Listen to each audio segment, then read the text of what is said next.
అనపర్తిలో TDP BJP మధ్య high voltage war నడుస్తోంది. Already TDP అభ్యర్థిని ప్రకటించిన అనపర్తి సీటును బీజేపీ తీసుకోవడంతో రచ్చ మొదలైంది. రాత్రికి రాత్రే టికెట్ గల్లంతవడంతో ఆగ్రహావేశాలతో ఊగిపోతున్నారు టీడీపీ నేత నల్లమిల్లి రామకృష్ణారెడ్డి అనుచరులు.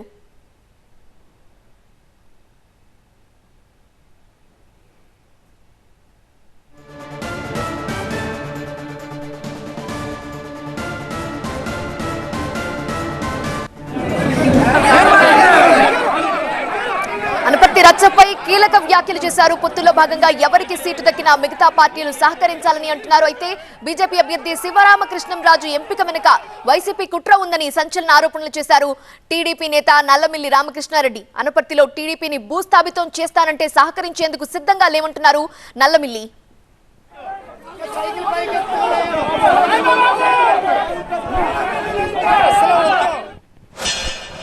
పొత్తుల్లో భాగంగా ఏ సీట్ ఎవరికి కేటాయించాలన్నది పార్టీ పెద్దలు నిర్ణయిస్తారు. కేవలం నిర్ణయాలు పార్టీ పెద్దలు తీసుకున్న తర్వాత దాన్ని కార్యాచరణ చేయడమే మా బాధ్యత. మా పార్టీ ద్వారా లిస్ట్ రిలీజ్ అయింది కనుక నన్ను క్యాండిడేట్గా డిక్లేర్ చేశారు కనుక నా పని చేసుకుంటూ నేను ముందుకు వెళ్తాను. అందరినీ కలుస్తాం. భాగస్వామ్య పక్షాలైన తెలుగుదేశం నాయకుల్ని, కార్యకర్తలని, జనసేన కార్యకర్తలని, నాయకులను అందరినీ కలుపుకొని ముందుకెళ్తాం. మధ్యాహ్నం Rajahmundry parliament election management committee సమావేశం ఉంది. దానికి రాజమండ్రి పార్లమెంట్ అభ్యర్థి అయిన దగ్గుబాటి పురంధరేశ్వర్ గారు, మా అధ్యక్షురాలు గారు వస్తున్నారు. వారితో మీటింగ్ అయిన తర్వాత అనపర్తి నియోజకవర్గం, రాజమండ్రి పార్లమెంట్ విషయాలపై చర్చించిన తర్వాత మేము సాయంత్రం కార్యాచరణని మేము ముందుకెళ్ళడానికి సిద్ధం చేసుకుంటాం. ఇది జీర్ణించుకోలేని విషయం ఇవాళ తెలుగుదేశం పార్టీ బలి కాబోతా ఉంది. దీనికి ఎట్టి పరిస్థితుల్లోనే తెలుగుదేశం పార్టీ భూస్థాపితం కావడానికి నేను కానీ మా కార్యకర్తలు కానీ సహకరించేది లేదు. వైసీపీ నాయకులు సాక్షాత్తు బీజేపీ అభ్యర్థి కోసం వెతుకులాడే పరిస్థితి ఉండడం, ఇవాళ ఎవరైతే బీజేపీ అభ్యర్థిని ప్రకటించారో ఆయన నేపథ్యం, ఇవన్నీ చూస్తే ఇక్కడ తెలుగుదేశం పార్టీని భూస్థాపితం చెయ్యాలని వైసీపీ కంకణం కట్టుకుంది. దానికి ఎట్టి పరిస్థితుల్లోని సహకరించేది లేదు. వైసీపీ హస్తం 100% ఉందండి. గత 4 రోజులుగా ఇక్కడ అభ్యర్థి కోసం వాళ్ళు వెతుకులాడిన పరిస్థితి. సాక్షాత్తు వైఎస్ఆర్సీపీ ఎమ్మెల్యే బావమరుదులే నేరుగా అనేక మందికి ఫోన్ చేసి అభ్యర్థిత్వం కోసం ముందుకు రమ్మని, డబ్బిస్తామని ప్రలోభ పెట్టిన సంగతులు కూడా నియోజకవర్గం అంతా చర్చనీయాంశమని. నేను ఒకటే చెప్తా ఉన్నా, తెలుగుదేశం పార్టీ ఈ ప్రాంతంలో భూస్థాపితం కావడానికి మేము సహకరించం. అంటే ఒక బలమైన నియోజకవర్గాన్ని పొత్తులో భాగంగా త్యాగం చేయాల్సి వచ్చినా మొత్తం పార్టీ భూస్థాపితం అయిపోయే నిర్ణయాలు తీసుకోవడం సమంజసం కాదు. సో నల్లమిల్లి రామకృష్ణారెడ్డి మాటలు మనం విన్నాము. అనపర్తిలో తెలుగుదేశం పార్టీ భూస్థాపితం కానివ్వను, అందుకు నేను గాని కార్యకర్తలు గాని సహకరించరు అంటూ ఆయన స్పష్టం చేశారు. అయితే ఆయనకి టికెట్ రాకపోవడంతో ఆయన తల్లి కంటతడి పెడుతున్న దృశ్యాలు కూడా మనకి కనిపిస్తున్నాయి. మరోవైపు అనుచరుల ఆగ్రహావేశాలు కట్టలు తెంచుకున్నాయి. పాంప్లెట్లు, టీడీపీకి సంబంధించిన ఫ్లెక్సీలు అన్నిటిని కూడా తగలబెట్టి వాళ్ళ ఆగ్రహాన్ని వెళ్లగక్కుతున్నారు. తమ నేతకి టికెట్ ఇవ్వకపోవడంతో ఆందోళన చేస్తున్నారు. అనపర్తిలో ఒక ఉద్రిక్త వాతావరణమే కనిపిస్తోంది.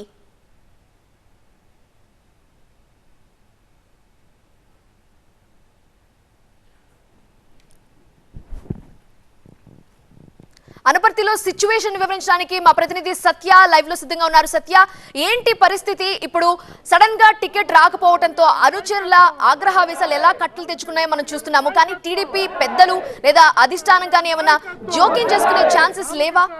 ఆయన నెక్స్ట్ స్టెప్ ఏ విధంగా ఉండబోతుంది? నేను సహకరించను అని చెప్పేస్తున్నారు ఆయన.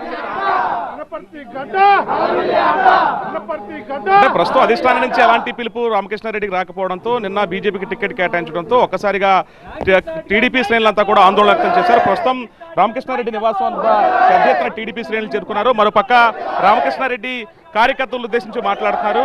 నా మీద ఎన్నో కుట్రలు జరిగాయి, ఎన్నో కుతంత్రాలు జరిగాయి, నన్ను చంపాలని కూడా మర్డర్కి స్కెచ్ కూడా గీశారు, నా పైన క్షుద్ర పూజలు కూడా చేసేందుకు, నన్ను నిర్వీర్యం చేసేందుకు క్షుద్ర పూజలు కూడా నా మీద చేశారంటూ కూడా ఆయన కార్యకర్తలను ఉద్దేశించి ఆవేదన వ్యక్తం చేసినటువంటి పరిస్థితి. ప్రస్తుతం ఎవరో కూడా ఎలాంటి ఇబ్బందులు పడకండి, ఇవి కూడా ఇప్పటికే పాంప్లెట్లు అవి దగ్ధం చేసినటువంటి పరిస్థితి నేపథ్యంలో ఎవరు ఆందోళన చెందొద్దంటూ కూడా చెప్పారు.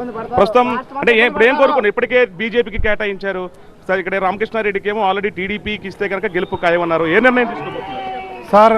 42 సంవత్సరాలుగా తెలుగుదేశం పార్టీకి జెండా మోస్తున్న కార్యకర్తల మూలాడేరు కుటుంబం 42 సంవత్సరాలుగా ఇక్కడ మేము నరకయాతన అనుభవించిన పార్టీ బాగు కోసం, పార్టీ జీవించాలన్న ఉద్దేశంతో పనిచేస్తాం. మేము కానీ మూలాడేరు కుటుంబం కానీ ఏనాడు సుఖపడలే.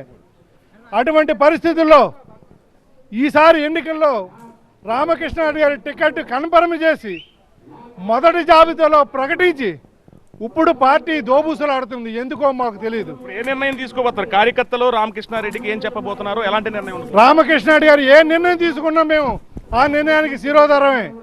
అవసరమైతే ప్రాణ త్యాగాలనే చేస్తాం తప్ప మేము ఇంకో నిర్ణయం తీసుకోం. ఇప్పటికే టికెట్ ఫైనల్ అయిపోయింది, మరి ఏ రకంగా వెళ్ళబోతున్నారు? ఏ రకంగా రామకృష్ణారెడ్డి ఎలాగైతే అలాగే మేము రామకృష్ణారెడ్డి గారిని అంతమొందించాలని వైఎస్ఆర్సీపీ పార్టీ ఎన్నో కుట్రలు పన్నినా కూడా మేము ఎక్కడ వెనకడుగు వేయలేదు. సఫారీ ఇచ్చారు, క్షుద్ర పూజలు చేశారు, ఎన్ని కుట్రలు పన్నినా బీజేపీ ఆల్రెడీ టికెట్ ఫైనల్ అయిన తర్వాత ఇక మార్చడం కుదరదు అనేది వాళ్ళ భావన. బీజేపీ ఆయన పోటీ చేస్తే ఆ రోడ్లు కూడా పడలేదండి ఆయనకి. అటువంటిది నియోజకవర్గంలో ఇటువంటి ఎంపీటీసీ పోటీ చేస్తే ఆ రోడ్లు కూడా పడలేదండి. అటువంటిది ఈ నియోజకవర్గంలో కంచుకోట్ల పోటీ అంటే ఒక్కొక్కరు ఒకటే చెప్తారు. ఇక్కడ ఇప్పుడు కేటాయించినటువంటి ఎవరైతే ప్రస్తుతం బీజేపీ ఇప్పుడు క్యాండిడేట్ ఎవరైతే ఉన్నారో ఆ క్యాండిడేట్ కి సంబంధించి గతంలో పోటీ చేసినప్పటికి కూడా కనీసం 100 ఓట్లు కూడా అంటే 600 ఓట్లు వచ్చాయి.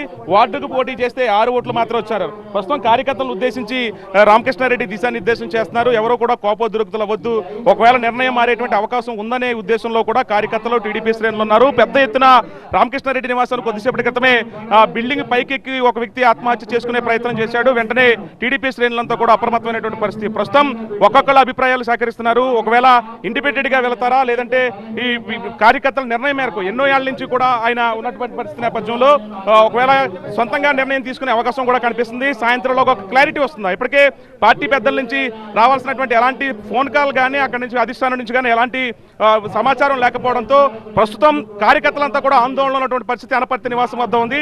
కార్యకర్తల సమావేశం తర్వాత ఆయన ఒకవేళ అనపర్తి నియోజకవర్గం నుంచి ఇప్పటికే కంచుకోటగా ఉన్నటువంటి టీడీపీని మరోసారి తీసుకొద్దామన్న ఉద్దేశంతో రాష్ట్ర వ్యాప్తంగా కూడా అనపర్తి చర్చనీయాంశం కాబట్టి ఇండిపెండెంట్ గా పోటీ చేసే ఆలోచనలో ఉన్నట్టుగా తెలుస్తుందని ప్రస్తుతం కార్యకర్తలు అయితే చెప్తున్నారు. Right Satya, thank you.